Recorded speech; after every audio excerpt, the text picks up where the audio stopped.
people assume too readily that we are on the path to democracy, that we're democratizing at a very, very fast rate. It's nothing like that at all.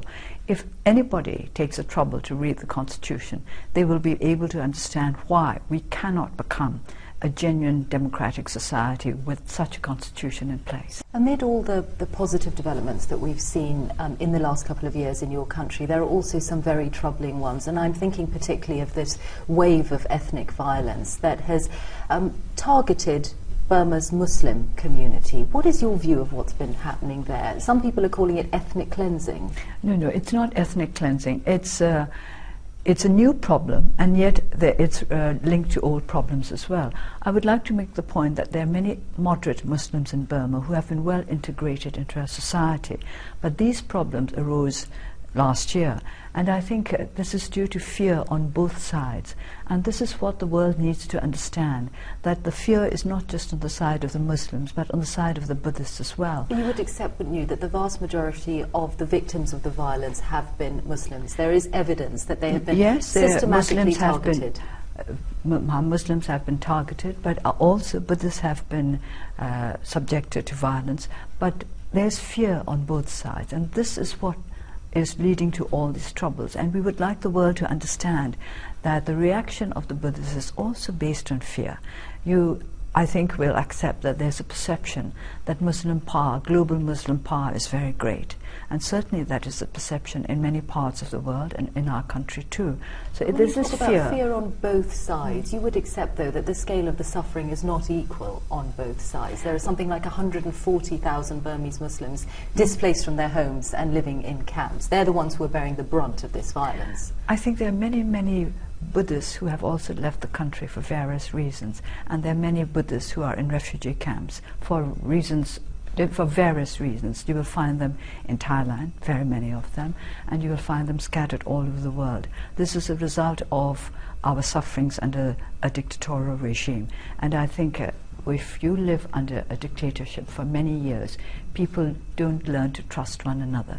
A dictatorship generates a climate of distrust. But people have to take responsibility for their actions. Of course, this is what the government has to do, to make sure that there's accountability. This and is it doesn't seem as if the government is making people accountable at the moment. I'm thinking particularly of the Buddhist monk Wiratu, who used to be in prison but was then let out, and now he's a very popular, influential figure. He goes around spouting what really is hate speech, talking about Muslims being like dogs and blaming them for stealing Burma's women and things like that. Do you condemn that kind of hate speech? I condemn hate of any kind, and you're right when you say that the government has not been playing a responsible part in this.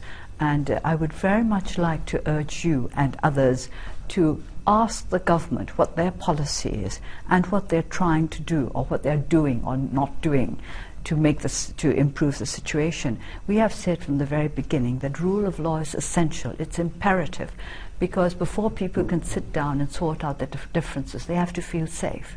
And if they think that they're going to be killed in their beds, they're not going to talk about harmony or learning to understand one another. So I would say that instead of asking us, the members of the opposition, what we feel about it, what we intend to do about it, because you must see that we are not in a position to do the sort of things that a government must do. You should ask the present government of Burma what their policy is, how they are going about this problem, how they intend to deal with it. Personally, what have been the difficult things to adjust to in the course of the last couple of years for you? Your life has changed immeasurably. Quite frankly, I don't think that I'm adjusting to anything very extraordinary. New situations, but no more extraordinary than the ones that I've had to face over the last 25 years. But picking up the pieces of family relationships, relationships with friends, having contact that you were denied for so long. Real friends you can always pick up at any time. The friends that are not so true, they fell away a long time ago when it was dangerous to be close to me. But then on the other hand, some come back, and I accept that. I accept that you can't expect people to be outspoken or brave all the time.